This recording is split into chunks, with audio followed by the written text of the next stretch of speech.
Welcome back to Monday Mod Tips. I am Captain Xavier. Enough people commented corrections or weren't happy with my my simplified explanations that I felt I should probably go ahead and redo this video just to better prepare for future episodes. Because I think a lot of them did make very good points, and it would make it difficult to build further on. Now, the next several episodes in this series are all going to be about batteries, and my goal is to better educate the Nerf community, to get rid of some of the misconceptions and dangerous practices that are often used concerning batteries. Because batteries are, in fact, very dangerous. There is a great deal of stored energy inside a battery. And if that energy is released all at once, it can have very catastrophic results, especially in the more high-powered blasters that have much more volatile chemicals involved. So you really need to understand how batteries work so that you can properly use them in your device. Because not all batteries are the same, and not all electric devices are the same. And so you need to pair your battery with the device, or the device with the battery, for best and safest results. In this video, we're going to go over the very basic concepts of what a battery is, as well as voltage and current. We will also go into capacity. In future videos, I will cover things like resistance and proper care of batteries and the differences between lithium-ion batteries and LiPo batteries and alkaline batteries and all of that. We will start with the basics of what is a battery. A battery is a container with one or more cells that converts chemical energy into electrical energy. This is done by having two chemicals, one on either end of the battery, usually metals, that are ions. One is a positive ion and the other is a negative ion. There is then an electrolyte that connects the two. Now, nature does not like imbalance, and so it wants to balance the two by having electrons flow from the negatively charged side to the positively charged side. But it cannot do this unless you connect the two.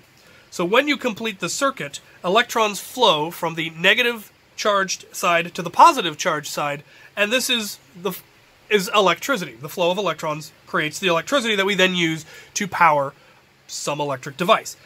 There is then a chemical reaction that happens between the two chemicals on the inside, passing through that electrolyte, usually in the form of an oxidation. And this is what allows the flow of electrons to continue.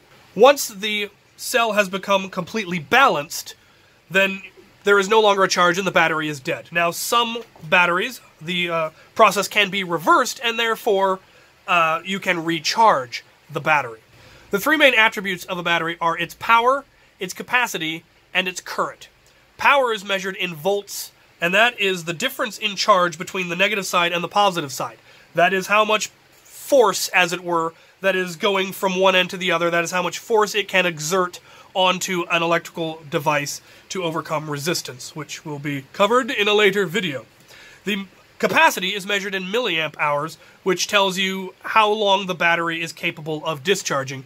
And then current, measured in amps, is how fast it is able to discharge. Now, what current affects is how many devices you can power with a given voltage. So the AA battery, let's say we hooked a single motor up to it. It would be able to power that motor at 1.5 volts for a certain amount of time, and the motor would spin at a given rotations per minute, RPM.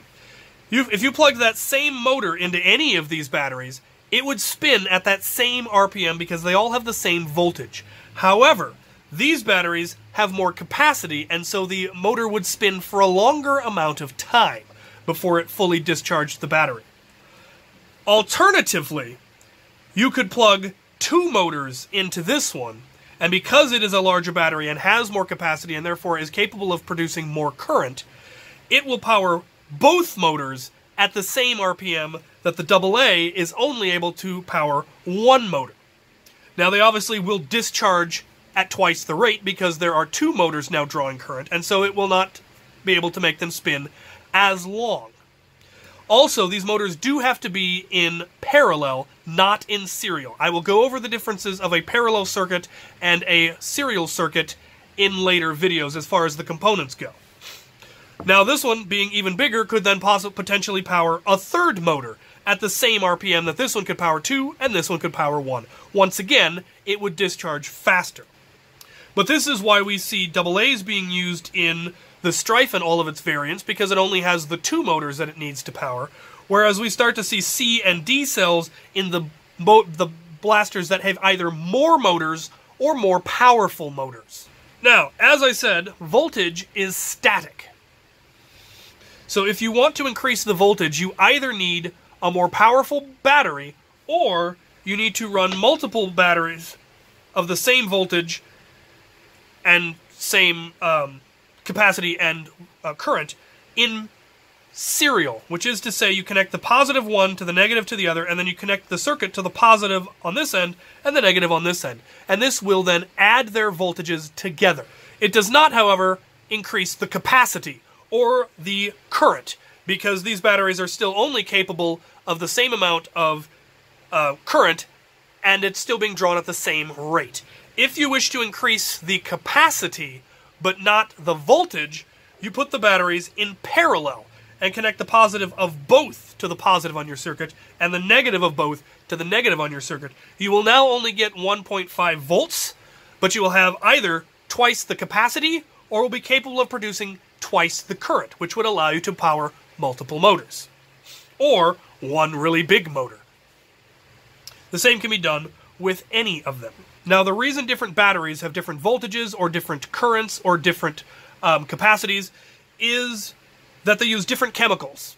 Either the chemicals on either end are different, or the electrolyte in the middle is different, or there are different other additional chemicals put in there as well, different metals. So they are all different. They will have different discharge rates, they will have different voltages, they will have different capacities, and this is why you need to actually carefully match your battery to the devices that you're going to be connecting it into.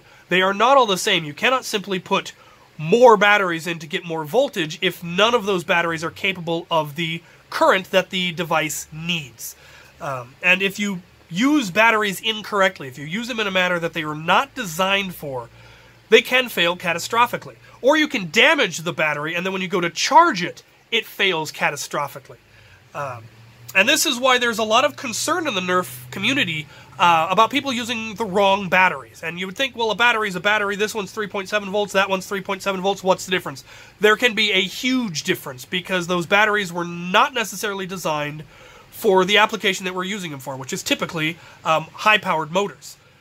Which is why LiPo batteries are much preferred, because they were distinctly designed for high-powered motors. They were designed for RC cars or drones, which are entirely high-power motors.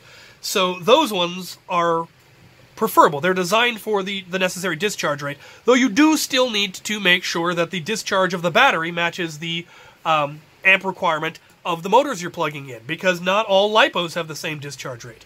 The smaller lithium-ion batteries were pretty much none of them were specifically designed for our application, but some are better than others. And that is what I'm going to go into in the next video, lithium-ion batteries, and why some of them are okay for Nerf, why some are good for Nerf, and why some are absolutely should be avoided at all cost. So, hopefully I got everything right this time, and I really hope I get everything right in the next one, because that's the topic that people get real bent out of shape about. So, look forward to that. I hope this was helpful, and thank you guys for watching.